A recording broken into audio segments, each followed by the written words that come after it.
Hello there, I'm Scotty, you're not, and we are back on the wagon for the Pick 10 Scotty's Choice. We are so very close to the end. We have 4 movies left, including the one I'm talking about today in this review, Big Fish, from director Tim Burton.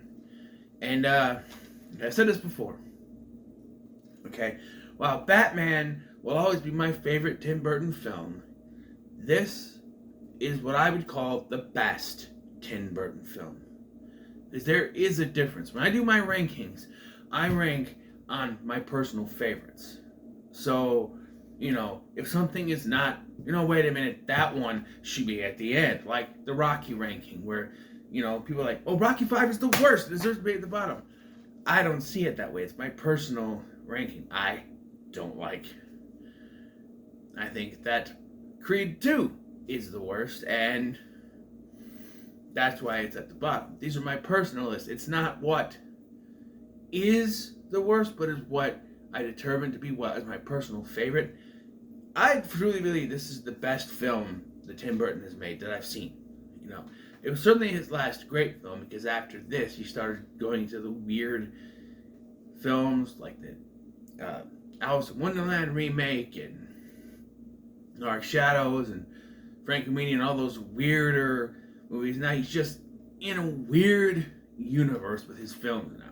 Now his films have never been normal, to be honest, but they just got weirder. And I never had any inkling to ever check them out. But this came out in 2003, and I do remember we rented this because the trailers intrigued us. And I didn't know till later in life it was directed by Tim Burton. So, yeah, but it tells the story of Edward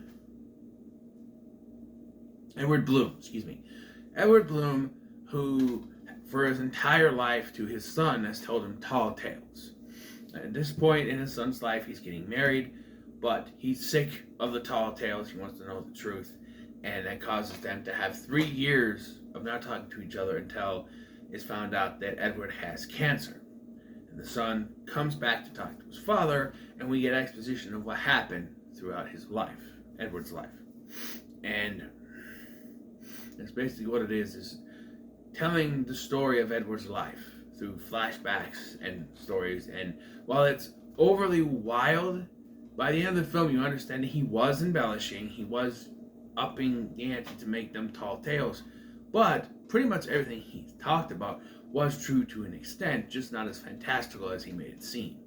And to me that is like, it's one of those movies where you start out the film, okay, this is one of those weird, fantastical films, and you're just like, okay, you're along for the ride. It's 2 hours and 5 minutes. It's maybe like 2 hours and 5 minutes of credits, I think. But it felt like longer just because I had some problems during it. Like, during the part where he goes against the werewolf, like, the screen went white, and I couldn't see anything. And I'm like, what's going on? It was supposed to be like that, and it turns out it was the Roku was acting up, like, because I was watching on the Roku in the bedroom when I was rearranging some stuff, and it was the Roku acting up, so I had to restart the Roku, and it was fine. But that happened, and I had to pause it at one point after I brought it back because I had to come into the living room and grab some stuff. I didn't want to miss anything. I had to work on a shelf in here. I don't remember, but it just felt a little bit longer. It does. I don't think it. If you were to sit there and watch it, it would feel long. Like, I don't know. Maybe it did. I don't know. I purposely put it on while I was doing this stuff just so I can have something in the background to listen to and watch. And most of the time, I found myself sitting on the bed watching it over. I did get what I was doing done, but it just felt like every once in a while I'd sit there and I'd be like, okay, you're done with your break. You're done with your break. Get up. Like, oh, you got to finish the shelf and you can sit down and watch a little more. That whole little thing, like, I mean, we'll still on consistently, but constantly, but yeah. So yeah, it's a father and son story, which it's one, like I said, it's one of those where it's a goofy, fun, frolicking movie, and by the end you're in tears, just because of what's going on in the end here. It's one of those things where you don't think Like, you can even put Furious 7 in this, where you're like, oh, this is one of those fun Fast and Furious movies you could, you know, turn your brain off and enjoy it for what it is. But by the end, something happens, a switch turns, where it just, waterworks come down because you come to the realization of what happened with Paul Walker and the ending of the movie and all that. It's kind of like that. Like, no one in this movie died, but it's that, where most of the movie is very fantastical in what it shows us, and then at the end, it's realistic. And so at the end, Wimberly Crudup's character is narrating how they're going to escape from the hospital and how he's going to take his dad away to the lake or whatever it was. What happens? That's when I started crying. Most people would go to the funeral or whatever, but that's when I started crying. There are other moments too that you could say that you would cry, like when he finally gets with the woman that he loves, the whole thing just. But I was busy moving stuff around at that point. I was actually sitting there watching the end because I wanted to watch the end so I knew for sure. And that was the moment where I started crying. And then the funeral also. This movie is great, man. Like, performances in this. You got Albert Finney, who I was recently talking about in the Bourne films. He is great. And you have Ewan McGregor, although by age, it's a little bit off. There's a point when Edward gets the Spectre, the little girl named Jenny asks him, how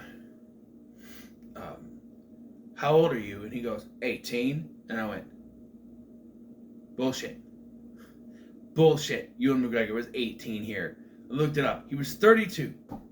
So why couldn't they say there was two things they could have done to make it less obvious that he wasn't 18, like hire someone who's 25. Or hire someone who's in their early 20s.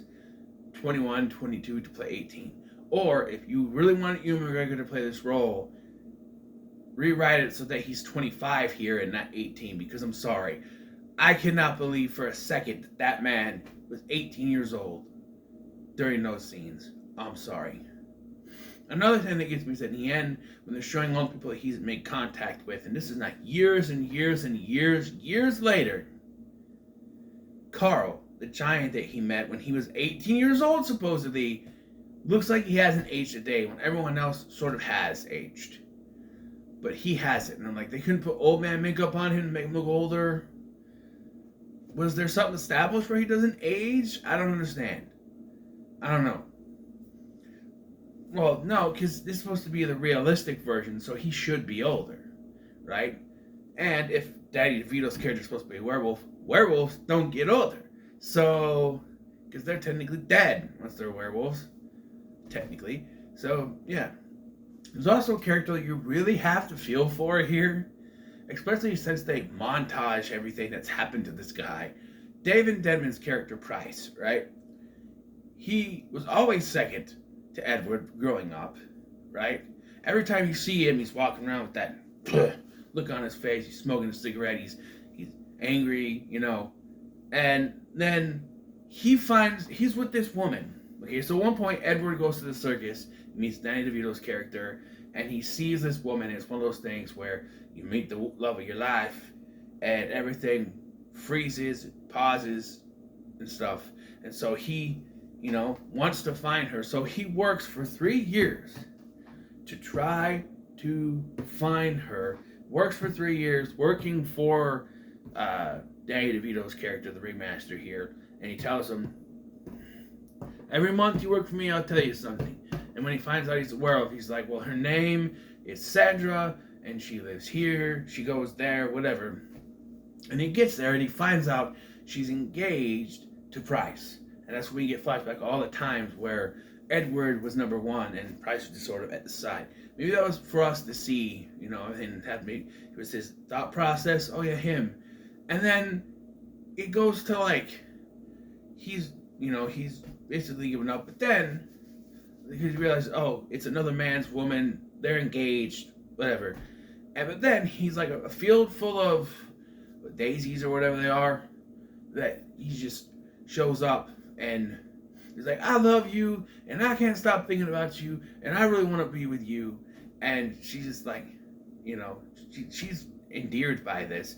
But then Price finds out and just goes nuts on him and starts beating the crap out of him. And it's here we get exposition that doing this put too much stress on his heart and he died on the toilet.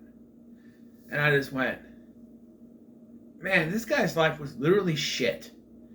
Always second to Edward. When he finally has the guts to stand up to this, to fight for the woman he loves, it ends up giving him a heart attack on the toilet.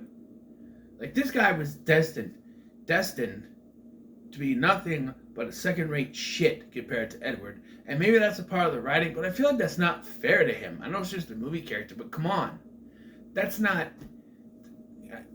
And that's really the only bad thing about this movie I can think of, is that. That's the only negative I have, is that these stories that he's telling are built up to make himself best person in the world, and everybody loves him. And again, that could also be, embellished, but I feel like that part has to be mostly true if he and Sandra did get together, because that's what happens. They get together, and yeah, there's also a subplot in this with Helena Bonham Carter. She plays like two or three different characters here. She plays the witch at the beginning of the movie, where if you look at her fake eye or whatever, it tells you how you're going to die. So Edward, since he was a child, has known how he was going to die, and so he knew the cancer was going to take him. So there's moments where he's going, well, this is not how I die. I know how I die, and this is not it. That whole thing. Like, he just takes the beating from Price because he knows that's not how he dies. So, and he's not gonna fight him because he made the promise to Sandra he wouldn't fight him, he wouldn't hurt him. So, yeah. And then Helena Bonham Carter plays the older version of the little girl I mentioned, Jenny. And without saying the last name, she has the same name as my ex, and I find that to be weird. Like, first and last name, Jennifer blank. I had a double take. Are you Jennifer blank? I'm like, excuse me? Did you just say what I think you said? But, yeah, and if you watch the movie, then I'm not going to tell you, but you watch the movie, that's her name, so but how many of those are there with that name? But anyway, yeah, and this is the point where Billy Crudup's character, the son, is trying to find out more about his dad. So he goes on this road trip to Spectre. He finds what happens. So the whole thing with Spectre is that it's a fantastical world. At one point, and this is very weirdly done, I think. So he's at this town called Ashton, and he finds this giant, and he decides that he's going to go with the giant and leave town, and because he feels like he needs to move on because he's getting too big for the small town, so he's going to go. He's literally the big fish in a small pond. He is the big fish of the title. So he's the big fish in the small pond, and he and the giant are going to go on a journey. And at one point, they come to a crossroads of sorts where there's a straight road and there's another one that goes into a dark tunnel forest type thing that no one has ever gone except for one, a poet named Norther, played by Steve Buscemi because we meet him, who never came back. So he decides, well, I'm going to go down that road, and you go down that road, and we'll meet up at the end. And so he goes down there, and he finds the town named Spectre. And Norther, who is there living with these people. And while he loves it there, he meets a little girl named Jenny, and while he loves it there, he knows that's not where he's meant to be. And so after spending the night there, and they do this thing where they take your shoes and they throw it, and they're like, he's like, well, I have to leave. This is not where I belong. And they're like, what about your shoes? Well, I suspect it will hurt a lot, but I'll have to keep going. And I'd be like, no. I'd be like, well, yeah, my shoes. Can you get them down for me, please? Like, yeah, why don't you say, hey, yeah, get them down for me? No, he doesn't. He just walks barefoot, not wearing no socks. He walked barefoot through the forest, and that's where he gets attacked by the trees, which I think is something fantastical made up for the story, because I don't see that. Because as soon as he's like, this is not how I die, the trees, let's go back to normal, and I'm like, okay, that was embellished for the story. But he eventually meets up with the he does promise one day to Jenny. He'll promise he'll come back to Spectre. Okay, that's where he goes to. He meets up with the giant Carl, goes to the circus. All that stuff happens, and then he becomes. After he finally gives the love of his life, he is drafted into the war, which would happen when he was 18. Not by this point when he's 21, 3 years, right? But I guess he was drafted into the war. It's the Vietnam War, so that's when it happened. So, 1970s, I guess. And he ends up in Korea, where he meets these Siamese twins, which is embellished because they're actually twins, but two women. Later we find out. And then he ends up being a traveling. He comes home, ends up being a traveling salesman, and that's where he meets up with Norther, who said him leaving Spectre changed his seeing and the way he saw things, and he wanted to leave. And now he's a bank robber. Problem is, he then recruits Edward to help him rob the bank, only to find out that the bank was already robbed by bankruptcy. So there's no money in town at all, and so that's kind of, oops, type thing. And nothing really comes of that, I guess, being robbed. But yeah, and so we find out from Jenny that during his travels as a traveling salesman, he went back to Spectre and found it very derelict, very run down, and it was on the verge of bankruptcy itself. And so he decided to buy out the town. Not having much money, he went to his friends that have money now, like Norther, like Danny DeVito's character, and help couple the money and help, restore the town.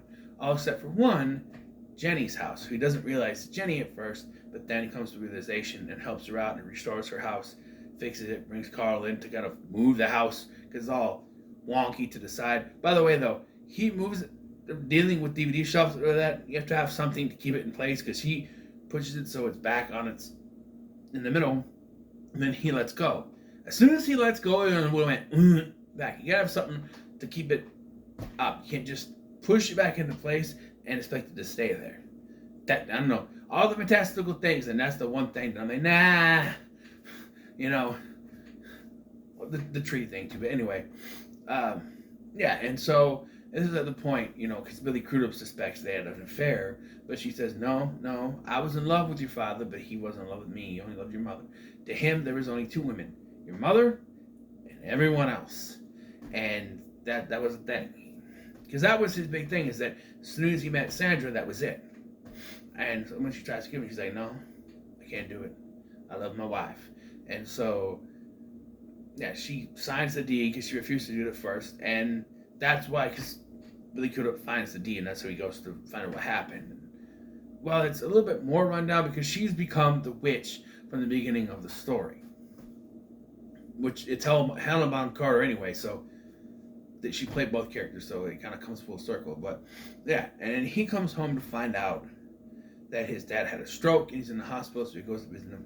And that's when, his dad's like, you got to tell me how it ends. How my life ends. You got to tell me, like I told you the story, you got to tell me. And so he comes up with this idea where he and his dad try to sneak out. The Orleans try to stop him, but his wife and his mother help them, the distraction, which they're not actually at the hospital because after he's done telling the story, he calls his mom. So it's like, okay, so that even them being there wasn't embellished for the story. Then they go out and dad's old red Charger is there, and they get in, and he's like, I pick you up, but you don't weigh anything. It's like nothing. Puts him in the car, drive. He's like, I need water. And I like this part where he takes the water because, this is really telling you, because the whole thing, I need water. You always wanted water. Your father said that it was keeping him from drying out or something. And at one point, he's in the bathtub looking up at his wife, which it wouldn't be that clear looking through water, trust me. And by the way, if you're laying like this in the water, water's gonna go up your nose. Trust me, I've been there. You need a nose plugs to do it without it going up your nose. I've been there. Trust me. Unless you're just going the whole time, which he's not. So But yeah, and he has the water. And he thinks he's gonna drink it, but he pours it on himself because he's drying out. He's like, we gotta go to the lake, and so they drive through town, avoiding the church because they drive too damn slow. And they drive at one point, there's cars in the way, and Carl shows up and moves one car to the side so they can drive through. And then they get to where the lake is, and everyone is there. Danny DeVito, the twins, soldiers that he fought with, Jenny, everyone, his mom, or his wife, and Edward's wife, and Louis Crudup's mom in this. His wife, Josephine, who is French, but doesn't really have much of a French accent. It's really Marion Cotillard's British accent, which is really weird. But anyway,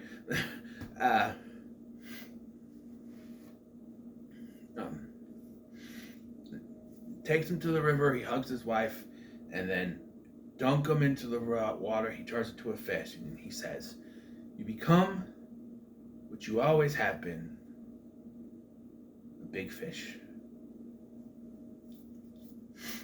And then Edward dies.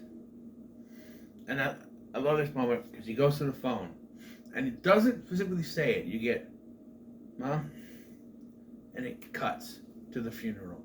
And this is really the big moment where if you've only been in a little bit of tears at this point, this is where the tears are going to start flowing, because you get to the funeral and is it William?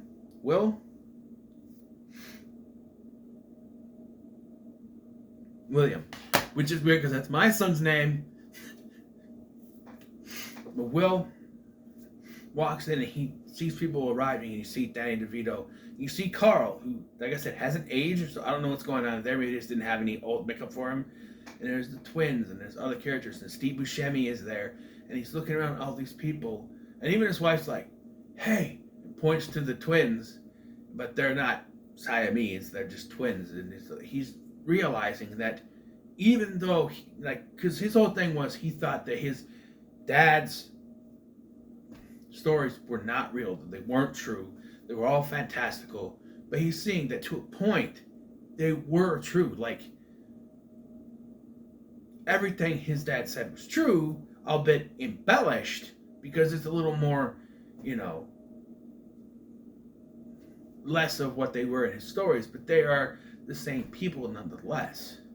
So, and I should mention that I believe Jenny's story is 100% true. There's nothing, if you listen to her story, if you watch what she's telling her story, there's nothing really embellished in that. You can believe everything in there, that he came in, he helped save the town. There's nothing embellished. There's no sorcerers, witches, whatever, except for when she says that I become the witch or whatever, bringing it full circle, which even then, it's led to believe, oh, that's just the old wives' tale. They say that she's a witch because she lives in a hut. She's, weird and eccentric. But, yeah, in the end, yeah, he comes to realize that his dad's stories were true, just to a point where his dad may have embellished a bunch of stuff, but they were all true in a way. And you get this moment where everyone's talking to each other, and you have him walking up to Steve Buscemi. Steve Buscemi's telling a story, and he just smiles. And yeah, it just all comes full circle for Edward, where, all this stuff in his life that he's telling the stories to his son, and it turns around, it does come full circle, because it cuts to kids in a pool, because his wife was pregnant. I forgot to mention that, because it's really a small part that you kind of forget. But there's kids in the pool, and he's like, "Are those?" Like, and he goes, "Yeah, like those are true. They are true, right, Daddy?" And Will's like, "Yep, every word, son." So like, he's kind of learning the lesson. Like, all those years, all the problems he had with his dad because he didn't believe the stories, and he does tell Jenny, like, my dad wasn't there for a lot of my childhood because he was a salesman. So, and so he wasn't really close with his, because she asked, "Well, do you love your father?" And he goes, "Well, he wasn't around for most of my childhood. He was away a lot." And she's like, "But do you love him?" And that's the question. Like, at the end of the day, I think the answer is yes. But yeah, this is a great film, man. And even though I have that one issue with Price, the way his character is treated, I have to say it. I can't think of anywhere else to put this movie but to send it to the moon. Ooh, I almost. So, yeah, this is a great film. I really enjoyed it this watch. It was great. Didn't need to be 2 hours and 5 minutes. Not really, but I think the runtime is justified with everything that's in it. Like, maybe you could take out him being drafted into the war, and that part taken out, and it'd be a little bit shorter. Would be closer to a 90-minute mark, but it's fine as is, you know. Okay, so remembering that we still have to roll the dice for the next ones, we'll just go ahead. 5. There's not 5 left. There's only 3. 5. Stop going 5. I can't do it. 2. Okay. 5. I can't do it. I cannot do 5. 2 though. 2. Right in the middle. So what do we have here? You don't mess with the Zohan. Well then.